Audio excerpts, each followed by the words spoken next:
Hello students, welcome to जायफा classes. तो बच्चों, इस वीडियो में हम लोग क्विक रिवीजन करने जा रहे चैप्टर नंबर 3 क्लास 10th और केमिस्ट्री का ये चैप्टर है। इसका नाम है मेटल्स एंड नॉन मेटल्स। तो स्टूडेंट्स, टारगेट हमारा रहेगा 30 to 35 क्योंकि चैप्टर ये बड़ा है और जल्दी जल्दी हम इसके इम्पॉर्टेंट सारे टॉपिक्स देखेंगे और जो इम्पॉर्टेंट हमारे कॉन्सेप्ट हैं इस चैप्टर में वो सारे हमें इस वीडियो में देख लेना है, क्योंकि एग्ज़ाम जो हैं हमारे करीब हैं और हमारे पास टाइम बहुत कम है, इसलिए क्विक रिवीजन ये चल रहा है। तो स्टूडेंट्स, चलिए शुरू करते हैं मेटल्स एंड नॉन मेटल्स। चलिए स्टूडेंट्स, शुरू करते हैं ये प्यारा सा चैप्टर जिसका नाम है मेटल्स एंड नॉन मेटल्स। और सबसे पहले बात करने जा रहे एलिमेंट्स की।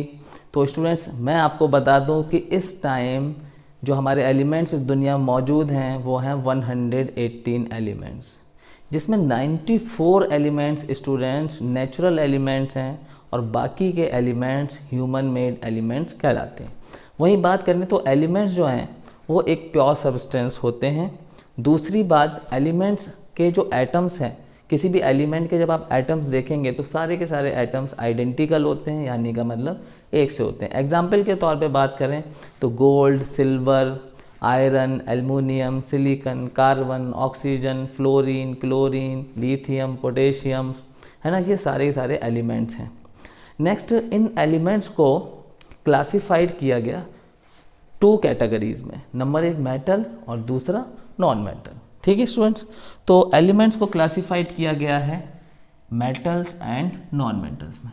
अब मेटल और नॉन मेटल में क्या क्या डिफरेंसेस हो सकते हैं वो देखते हैं। ठीक है, तो क्या डिफरेंस है मेटल में देखें तो metals are generally occurs as hard solid substance. तो मोस्टली मेटल्स हार्ड होते हैं, सॉलिड होते हैं। ठीक है, एक्सेप्शनल केस में बात करें तो मरकरी लिक्विड फॉर्म में मिलता है। वहीं पर सोडियम पोटेशियम की बात करें तो सॉफ्ट मेटल कहलाते हैं। नंबर 1 नॉन मेटल में देखें तो non metals generally occurs in all the 3 forms of matter. Solid में भी मिलते हैं, बहुत से नॉन मेटल्स सॉलिड स्टेट में मिलते हैं, बहुत सारे नॉन मेटल्स लिक्विड स्टेट में मिलते हैं, बहुत सारे नॉन मेटल्स गैसेस फॉर्म में भी मिलते हैं। ठीक है, वहीं पे बात करें सेकंड नंबर मेटल्स की, तो metals are malleable and ductile. तो मेटल्स मेलेबल होते हैं, मतलब मेटल्स को पीट कर पतली शीट में जो है कन्वर्ट किया जा सकता है। और डक्टाइल होते हैं, यानी कि मतलब मेटल को वायर में कन्वर्ट कर सकते हैं, वायर बनाया जा सकता है। जैसे कि अगर हम बात करें गोल्ड की तो 1 ग्राम गोल्ड से 2 किलोमीटर लंबा, 2 किलोमीटर लेंथ का वायर बना सकते हैं। ठीक है, बहुत ही इंपॉर्टेंट बात है ये। नेक्स्ट बात करें नॉन मेटल्स में नंबर 2, तो non metals are non malleable and non ductile. तो नॉन मेटल्स पे जब हम हैमरिंग करेंगे तो वो जो है ब्रिटल होता है, बिखर जाएगा, चूरा चूरा हो जाएगा। ठीक है, तो इससे पतली शीट नहीं बना सकते, इससे वायर नहीं बना सकते, डक्टाइल भी नहीं होता है। नंबर 3 मेटल्स की बात करें तो metals produce ringing sound on striking which is called their sonorous property. तो मेटल में होती है सोनरस प्रॉपर्टी। मेटल पे जब हम स्ट्राइक करते हैं किसी चीज़ से तो उसमें एक रिंगिंग साउंड, टन टन टन टन इस तरह का आवाज़ आती है, जो कि आपके स्कूल में इस तरह की बेल लगी होगी, है ना। वहीं पे नंबर 3 नॉन मेटल्स में देखें अगर तो non metals are do not show this sonorous property.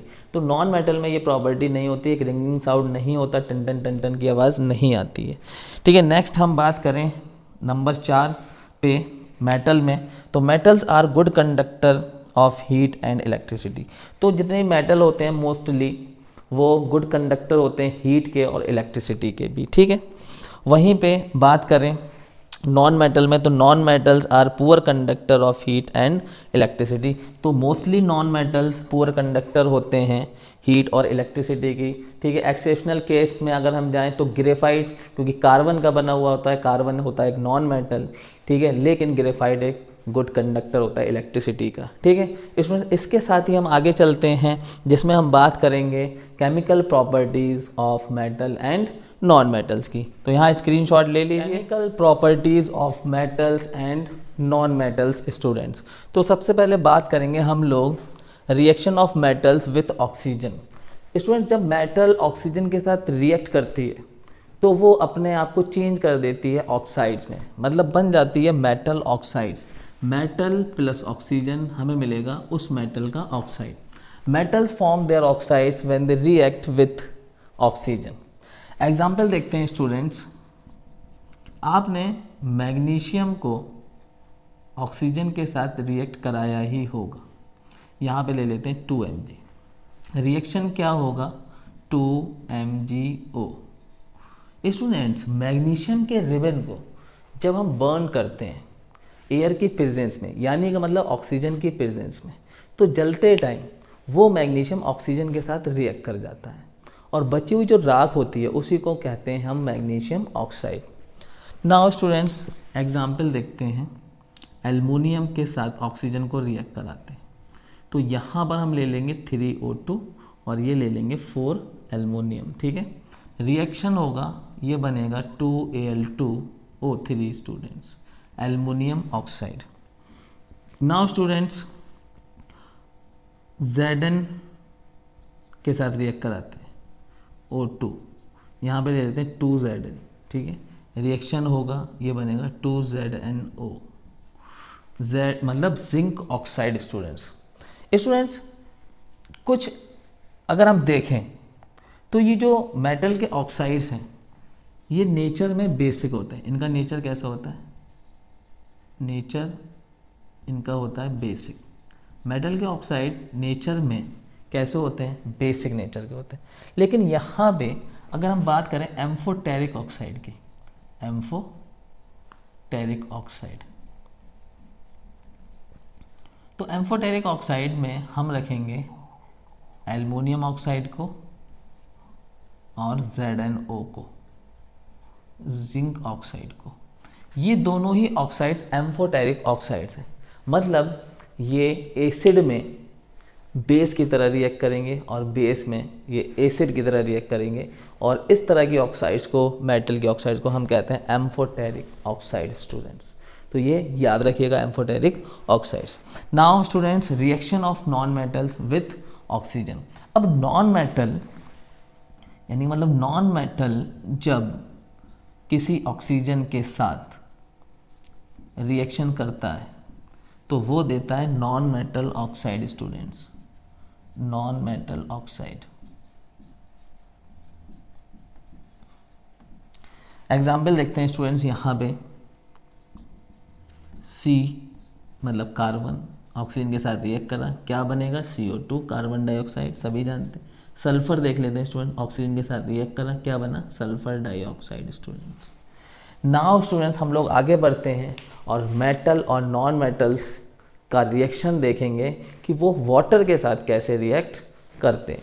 ठीक है स्टूडेंट्स, नाउ इसको नोट करिए। तो चलिए स्टूडेंट्स देखते हैं कि मेटल जो है वाटर के साथ कैसे रिएक्ट करता है। तो reaction of metals with water, तो generally metals form respective hydroxide when they react with water. मतलब जब मेटल वाटर के साथ रिएक्ट करेगा तो वो अपने हाइड्रोक्साइड देगा। हाइड्रोक्साइड का मतलब जैसे सोडियम अगर वाटर के साथ रिएक्ट करता है तो सोडियम हाइड्रोक्साइड बनेगा एक बेस, और साथ में बनेगी हाइड्रोजन गैस। स्टूडेंट्स, ठीक है, तो metal plus water, metal hydroxide, और साथ में हाइड्रोजन गैस। स्टूडेंट्स, जैसा कि हम लोग जानते हैं कि सोडियम और पोटेशियम बहुत हाईली रिएक्टिव मेटल हैं, तो अगर हम सोडियम का रिएक्शन वाटर के साथ कराएं तो ठंडे पानी के साथ भी ये रिएक्ट कर जाएगा, क्योंकि ये बहुत ही हाईली रिएक्टिव मेटल होता है सोडियम। ठीक है स्टूडेंट्स, तो यहाँ से एक OH यहाँ चला जाएगा, यहाँ पर बचेगा एक H पॉजिटिव। तो अब हमें हाइड्रोजन गैस भी यहाँ पर लानी है, तो इसको हम ले लेंगे 2 टाइम्स। ठीक है स्टूडेंट्स, और यहाँ पर ले लेंगे 2Na। ठीक है, बैलेंस करने के लिए, तो ये बनेगा 2NaOH। ठीक है स्टूडेंट्स, और साथ में बनेगी हाइड्रोजन गैस H2। तो क्या हुआ, जब सोडियम वाटर के साथ रिएक्ट किया तो क्या बना दिया? सोडियम हाइड्रोक्साइड, और साथ में बनी हाइड्रोजन गैस। स्टूडेंट्स, यहीं पे हम बात करें एक सेकंड हाईली रिएक्टिव मेटल, बल्कि सोडियम से भी ज़्यादा हाईली रिएक्टिव है पोटेशियम। तो पोटेशियम का रिएक्शन अगर हम कराएं वाटर के साथ 2H2O यहाँ भी ले लेते हैं और यहाँ ले लेते हैं 2K। रिएक्शन क्या होगा, सेम 2KOH और साथ में बनेगी हाइड्रोजन गैस। ठीक है स्टूडेंट्स। अब स्टूडेंट्स हाईली रिएक्टिव टेबल की या हाईली रिएक्टिव सीरीज मेटल्स की हम लोग बात करेंगे, लेकिन आप समझ लीजिए कि सबसे पहले सबसे ऊपर हाईली रिएक्टिव मेटल्स में आता है पोटेशियम और सेकंड नंबर पे आता है सोडियम। ठीक है। अब उसके थोड़ा सा नीचे हम लोग आते हैं तो हम लोग ले लेते हैं कैल्शियम। अब स्टूडेंट्स अगर हम कैल्शियम के साथ वाटर को रिएक्ट करें तो ठंडे वाटर के साथ, ठंडे पानी के साथ कैल्शियम रिएक्ट तो कर जाएगा और यहाँ पर ले लेते हैं हम 2H2O। तो स्टूडेंट्स रिएक्शन होगा कैल्शियम हाइड्रोक्साइड OH का होल ट्वाइस, तो साथ में बनेगी हाइड्रोजन गैस। अब ये जो हाइड्रोजन गैस होगी स्टूडेंट्स, ये सब लिबरेट करेगी हाइड्रोजन गैस। अब ये जो हाइड्रोजन गैस है स्टूडेंट्स, ठंडे पानी में कैल्शियम रिएक्ट तो कर गया, ठीक है, लेकिन ये जो हाइड्रोजन गैस है जब वो ऊपर की तरफ आएगी तो कैल्शियम के सरफेस पे, कैल्शियम मेटल के सरफेस पे वो चिपक जाएगी, स्टिक कर जाएगी और इसकी वजह से कैल्शियम जो है वो फ्लोट करने लगेगा वाटर में। ठीक है स्टूडेंट्स, याद रखेंगे कैल्शियम जब भी वाटर में रिएक्ट कराएंगे कैल्शियम वाटर पे फ्लोट करने लग जाएगा, तैरने लग जाएगा। किसकी वजह से? क्योंकि हाइड्रोजन गैस जो लिबरेट हो रही है इस रिएक्शन में वो कैल्शियम पे आके चिपक जाएगी। नेक्स्ट स्टूडेंट अगर हम बात करें मैग्नीशियम की, तो स्टूडेंट यहाँ पर मैग्नीशियम ठंडे पानी के साथ रिएक्ट नहीं करेगा। ठीक है, ये हॉट वाटर के साथ रिएक्ट करेगा और यहाँ पर भी हम लेंगे 2H2O और यहाँ पर वाटर कैसा लेना है हमें, हॉट वाटर लेना है। ठीक है, वाटर जो है वो हॉट लेना है हमें।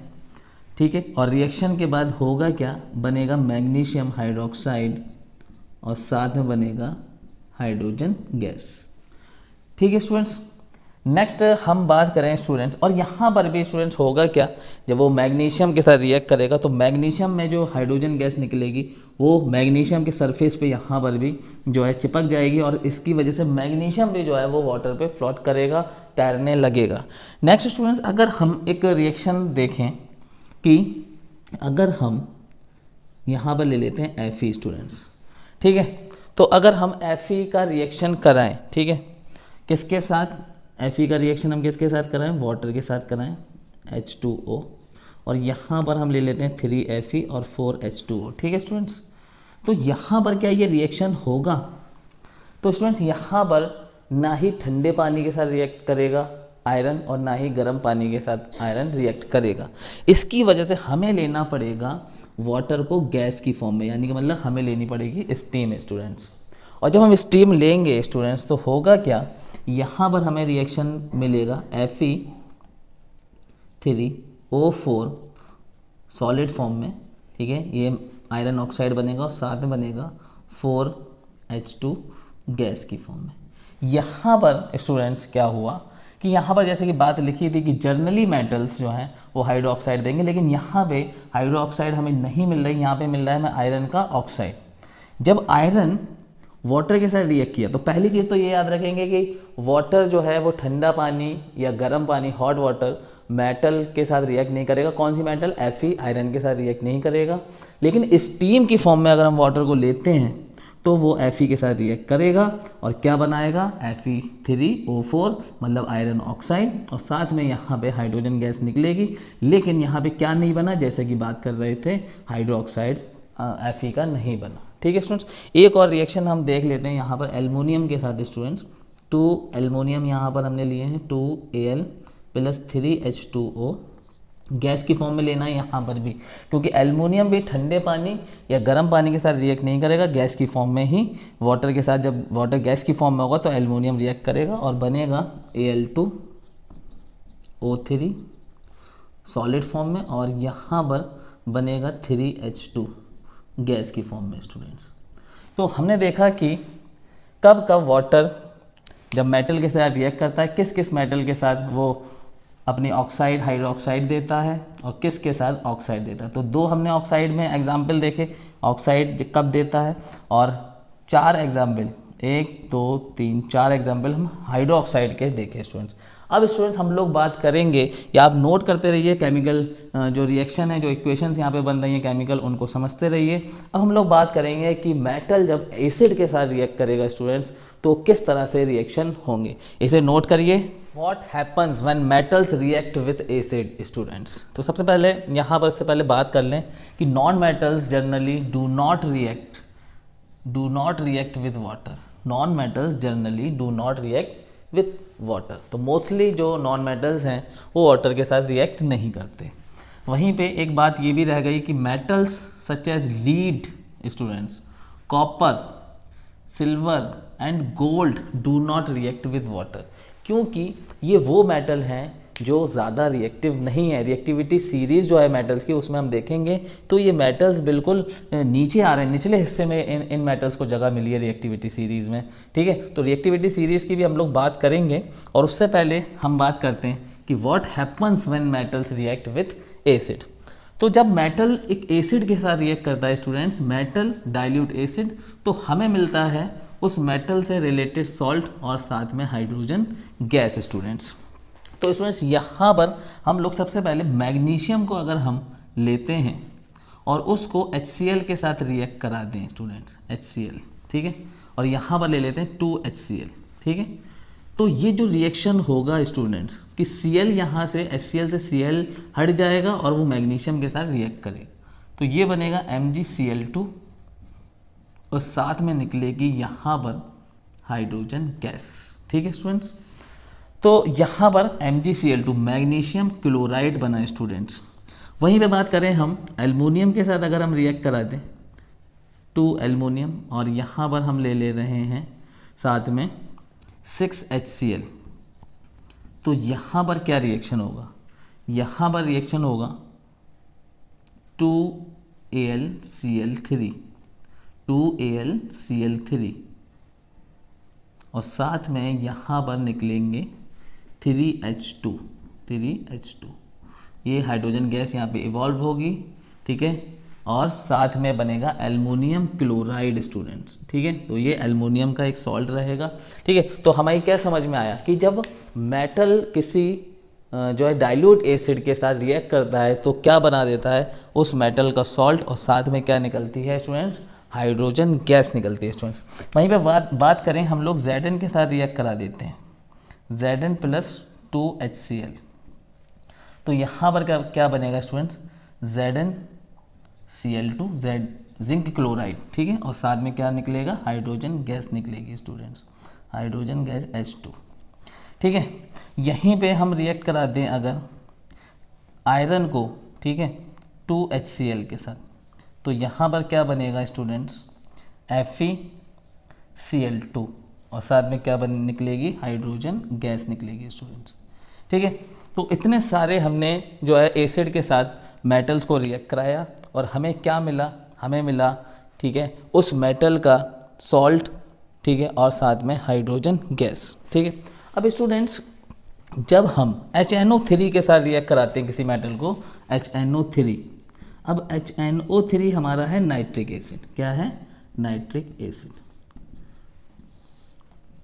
तो ये याद रखिएगा कि जब नाइट्रिक एसिड के साथ कोई मेटल रिएक्ट करती है तो हाइड्रोजन गैस वहाँ पर नहीं निकलती है स्टूडेंट्स, ये आप बात याद रखेंगे। यहाँ पर नाइट्रिक एसिड अगर किसी मेटल के साथ रिएक्ट करे तो हाइड्रोजन गैस नहीं निकलेगा। ठीक है स्टूडेंट्स, तो ये था कि मेटल किस तरह से एसिड के साथ रिएक्ट करता है और हमें किस तरह से सॉल्ट और हाइड्रोजन मिलता है। ये रिएक्शन से कुछ एग्जाम्पल्स हैं, ये आप याद रखिएगा। ठीक है, आपसे जो है रिएक्शन पूछ सकता है कि जब मेटल एक एसिड के साथ रिएक्ट करे तो क्या रिएक्शन होगा, या फिर आपको दे देगा कि Mg + 2HCl ये रिएक्शन होना है तो प्रोडक्ट क्या आएगा। ठीक है, तो ये आपको करना है। इसके बाद स्टूडेंट्स हम लोग बात करेंगे कि जब मेटल बेस के साथ रिएक्ट करे, यानी कि मतलब हम कह सकते हैं जब मेटल किसी दूसरे मेटल के सॉल्यूशन में के साथ रिएक्ट करे तो फिर क्या रिजल्ट आते हैं। ठीक है, तो ये नोट करिए, फिर हम बात करते हैं how do metals react with solution of other metals. तो स्टूडेंट्स अब हम देखते हैं कि दूसरे मेटल के सॉल्यूशन में हमारा मेटल जो हम लेंगे मेटल, वो मेटल किस तरह से रिएक्ट करता है। सपोज दैट एग्जांपल देखते हैं स्टूडेंट्स, हमने लिया है यहाँ पे Mg, या फिर हम रिएक्ट करा रहे हैं Na सोडियम को, ठीक है, MgSO4 के साथ, मैग्नीशियम सल्फेट के साथ। मैग्नीशियम सल्फेट का सॉल्यूशन है, सोडियम को रिएक्ट करा रहे हैं, यहाँ पर ले लेते हैं 2Na। ठीक है स्टूडेंट्स, तो रिजल्ट क्या आएगा स्टूडेंट्स, क्या होगा कि यहाँ से ये जो SO4 है वो सोडियम की वजह से इस मैग्नीशियम को छोड़ देगा और सोडियम के पास पहुँचेगा, तो ये हो जाएगा Na2SO4 सोडियम सल्फेट और मैग्नीशियम अकेला रह जाएगा। ठीक है, ये हुआ डिस्प्लेसमेंट रिएक्शन, भी इसको हम कह सकते हैं displacement reaction. Reactive metals displace less reactive metals.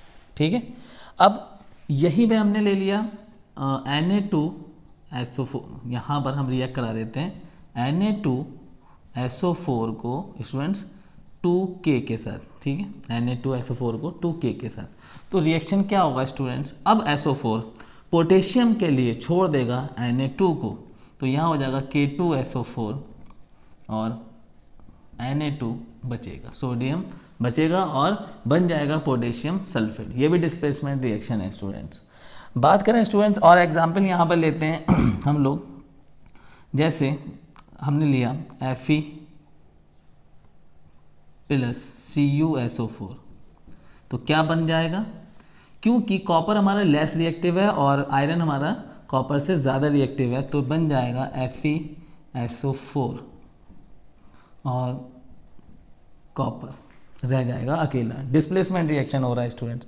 वहीं पे अगर हम बात करें, अगर हम ये रिएक्शन कराएं कि FeSO4 के साथ, ठीक है, हम कॉपर को रिएक्ट कराएं, ठीक है, Fe हमने इसको इधर लिख दिया, कोई बात नहीं, यहाँ पर लिख दें कॉपर और यहाँ पर लिख दें FeSO4, तो क्या अब SO4 जो है Fe को छोड़ेगा Cu के लिए? नहीं, यहाँ पे रिएक्शन नहीं होगा, क्योंकि हमने आपसे कहा कि reactive metals displace less reactive metals. ठीक है, reactive metal displace less reactive metal, reactive metals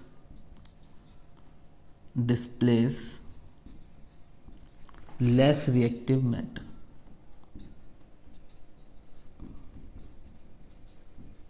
ठीक है स्टूडेंट्स, अब जिसका हम इंतज़ार कर रहे थे, ठीक है, हम इंतज़ार कर रहे थे कि रिएक्टिविटी सीरीज़ हमें देखना थी मेटल्स की, है ना, और उसको याद करने का हमें तरीका देखना था, वो भी हम देखते हैं। इसको नोट करिए आप जल्दी से, फिर हम आगे बढ़ते हैं। चलिए स्टूडेंट्स, बात करते हैं रिएक्टिविटी सीरीज़, ठीक है, मेटल्स की।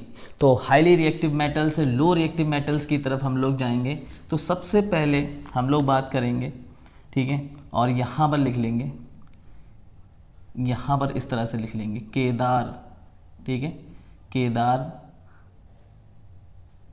इसको इंग्लिश में लिख लेते हैं, केदार नाथ का माली आलू ज़्यादा फीके पकाता है। और यहीं से स्टूडेंट्स लिखेंगे हाई कोर्ट है आपका, और इस तरह से लिखेंगे आपका। ठीक है स्टूडेंट्स, लास्ट में हिंदी में लिख देंगे आपका। अब स्टूडेंट्स ये है क्या, केदारनाथ का माली आलू ज़्यादा फीके पकाता है, हाई कोर्ट है आपका। ठीक है, तो देखिए केदार तो पोटेशियम, ठीक है, नाथ तो नाथ से आ जाएगा Na सोडियम, Ca लिखा ही हुआ है कैल्शियम, फिर माली से मैग्नीशियम, फिर आलू से एल्युमिनियम, फिर ज़्यादा से Zn, फीके से Fe, पकाता है, ठीक है, Pb मतलब लीड, ठीक है, फिर है ऐसे यहाँ पे आ गया हाइड्रोजन, और हाई कोर्ट है, यहीं से हाई कोर्ट शुरू हो जाएगा, तो H से दो है भी और हाई भी, तो हाई कोर्ट, तो कोर्ट मतलब Cu, और फिर है आ गया तो Hg मरकरी, फिर A आ गया तो Ag सिल्वर, फिर A आ गया तो Au गोल्ड, और फिर P आ गया तो प्लेटिनम। ठीक है, और कहाँ से कुछ नहीं है सेंटेंस को पूरा करने के लिए, केदारनाथ का माली आलू ज़्यादा फीके पकाता है, हाई कोर्ट है आपका। तो है जो है वो हाइड्रोजन के लिए भी है और हाई भी हाइड्रोजन के लिए है, ताकि एक सेंटेंस हमारा बन जाए। ठीक है, तो सबसे हाईली रिएक्टिव मेटल्स कौन सा है इसमें से? ठीक है, तो नीचे से ऊपर की तरफ जाएंगे तो आपको रिएक्टिविटी सीरीज़ में हाईली रिएक्टिव मेटल्स मिलेंगे। ठीक है, तो सबसे ज़्यादा रिएक्टिव पोटेशियम, नंबर 1 पे सेकंड पोटेशियम से थोड़ा कम सोडियम, सोडियम से कम कैल्शियम, फिर मैग्नीशियम, फिर एल्युमिनियम, फिर Zn, फिर Fe, फिर Pb लीड, फिर हाइड्रोजन, फिर कॉपर, फिर Hg मरकरी, फिर Ag सिल्वर और फिर Au गोल्ड, फिर प्लेटिनम। ठीक है, तो ये है हाईली रिएक्टिव टेबल स्टूडेंट्स। और याद करने का तरीका आपको बता दिया, केदारनाथ का माली आलू ज़्यादा पी के पकाता है, हाई कोर्ट है आपका। ठीक है, तो इसको नोट करिए, फिर आगे बढ़ते हैं हम लोग। तो चलिए स्टूडेंट्स, इस क्विक रिवीजन के लास्ट में हम लोग बात कर लेते हैं ऑकरेंस ऑफ मेटल्स। तो स्टूडेंट्स, ये मेटल्स मिलते कहाँ हैं आखिर? तो ये मिलते हैं अर्थ क्रस्ट में। अब स्टूडेंट्स, ऐसा नहीं होता कि एक हमने गड्ढा खोदना शुरू करा और बहुत सारा हमें गोल्ड, इतना बड़ा जो है स्टोन हमें गोल्ड का मिल गया या एल्युमिनियम का मिल गया, फिर तो मज़े आ गए, भागो भाई, है ना, हो गए माला माल। लेकिन ऐसा नहीं होता है स्टूडेंट्स। ये जो मेटल्स मिलते हैं वो अपने मिनरल्स फॉर्म में मिलते हैं। अब ये मिनरल्स कहीं पे मिलते हैं ज़्यादा और कहीं पे मिलते हैं कम। तो इतना मिनरल्स मिले कि उससे प्रॉफिट बनाया जा सके, क्योंकि भाई जो है उसको निकालने में, इसमें सब में खर्चा होगा, माइनिंग की जाएगी, है ना, ये सब होगा। तो इसमें एक प्रॉफिट बनाया जा सके, बहुत सारे लोग लगेंगे, मजदूर लगेंगे, है ना, इंजीनियर्स लगेंगे कि भाई बताएंगे कि यहाँ पे ये वाला मिनरल्स मिल सकता है।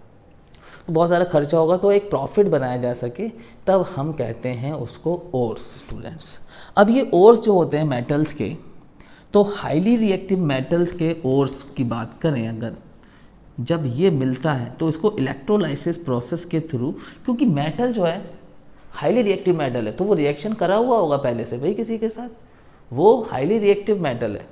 तो हाईली रिएक्टिव मेटल किसी ना किसी चीज़ के साथ पहले से ही रिएक्शन कर लेगा, और जब वो रिएक्शन करा हुआ है तो उसको, हमें तो प्योर मेटल चाहिए, तो अब हमें प्योर मेटल के लिए जिसके साथ वो रिएक्शन करा हुआ उसको हटाना पड़ेगा उससे, और जब हटाना पड़ेगा तो इसके लिए हम यूज़ करेंगे इलेक्ट्रोलाइसिस प्रोसेस।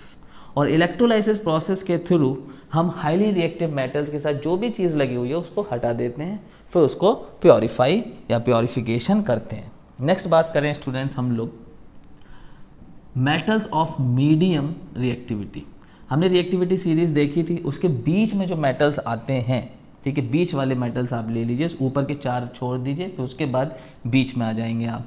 ठीक है, तो उसमें क्या होता है, ये जो मेटल्स हैं वो अपने कार्बोनेट की फॉर्म में मिलते हैं या सल्फाइड की फॉर्म में मिलते हैं, यानी कि मतलब वो CO3 के साथ रिएक्ट करे हुए होते हैं या सल्फर के साथ वो रिएक्ट किए हुए होते हैं। ठीक है, तो अगर आपको कार्बोनेट की फॉर्म में वो मेटल का ओर मिला है, तो अब इस कार्बोनेट को हटाने के लिए एक प्रोसेस आप यूज़ करेंगे, इस प्रोसेस को कहते हैं कैल्सिनेशन स्टूडेंट्स। अब ये कैल्सिनेशन क्या होता है स्टूडेंट्स? कैल्सिनेशन क्या होता है कि जब आपको वो मेटल मिल गया, जैसे यहाँ पर हम देखें हमें मिला ZnCO3 स्टूडेंट्स, क्या मिला?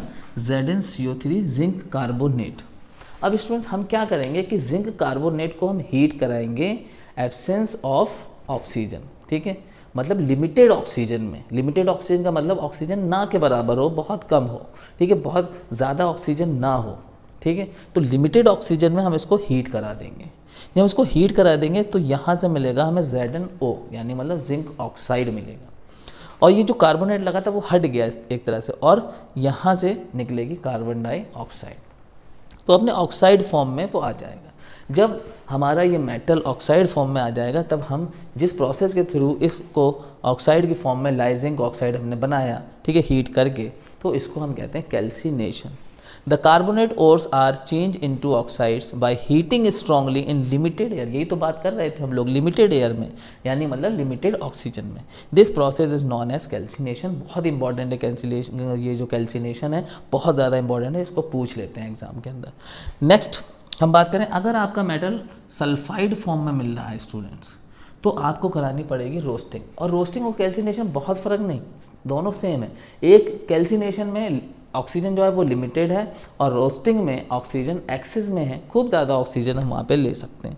The sulphide ores are converted into oxides by heating strongly in the presence of excess air, मतलब एक्सेस ऑक्सीजन में। This process is known as roasting. अब यहाँ पर भी देखिए ZnS2ZnS, मतलब यहाँ पे सल्फाइड की फॉर्म में, ऑक्सीजन की प्रेजेंस में हीट कराया तो फिर मिला हमें ZnO। हमें मिलना है कैल्सिनेशन हो या रोस्टिंग हो, हमें मिलना है ऑक्साइड की फॉर्म में मेटल, तो हमें मिला ZnO।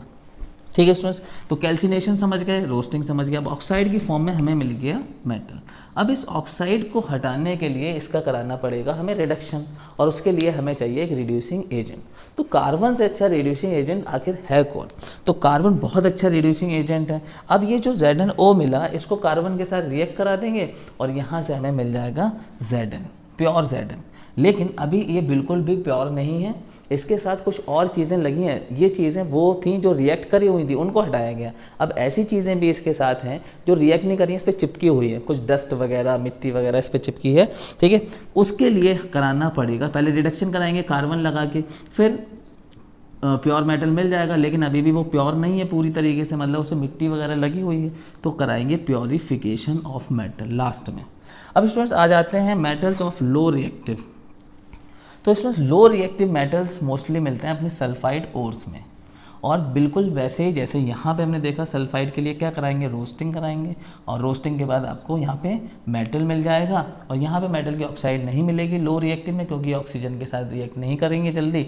और लास्ट में मेटल की हम क्या करा लेंगे, रिफाइनिंग करा लेंगे, मतलब प्योरीफिकेशन करा लेंगे स्टूडेंट्स। तो इस तरह से एक क्विक रिवीजन स्टूडेंट्स जो है वो कंप्लीट हो गया। ओर्स भी आपने यहाँ पे लास्ट में देखे, बहुत सारे रिएक्शंस देखे, ठीक है, मेटल और नॉन मेटल्स के, ठीक है, एसिड के साथ, वाटर के साथ, ठीक है, ऑक्सीजन के साथ। तो स्टूडेंट्स ये जो क्विक रिवीजन आपको कैसा लगा कमेंट्स करके मुझे ज़रूर बताएं, ठीक है। Wish you all the best.